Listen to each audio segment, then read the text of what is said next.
અગ્રણીઓ વખોડી રહ્યા છે। લાલજી પટેલનું પણ નિવેદન સામે આવ્યું। તેમણે પણ કહ્યું કે કાજલ હિન્દુસ્તાનીએ જે શબ્દોનો પ્રયોગ કર્યો છે, જે ભાષણ આપ્યું છે, તે યોગ્ય નથી। આ પ્રકારનું લાલજી પટેલ દ્વારા પણ કહેવામાં આવ્યું। એસપીજીના અધ્યક્ષ લાલજી પટેલ કે જેમણે પણ કાજલ હિન્દુસ્તાનીના નિવેદનને વખોડતા કહ્યું કે કાજલબેન સનાતન ધર્મના આગેવાન છે, તો તેમણે વિચારીને બોલવું જોઈએ। જાહેરમાં તેઓ દીકરીઓને બચાવવાની વાત કરતા હોય અને આ પ્રકારની ટિપ્પણી કરે તે યોગ્ય નથી।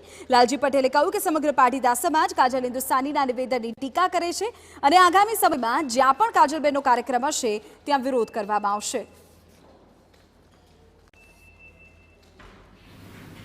અને જે મનોજભાઈએ વાત કરી છે કે ફરિયાદ કરવા જઈ રહ્યા છે, તો અમારે પૂરેપૂરું એમને સમર્થન છે।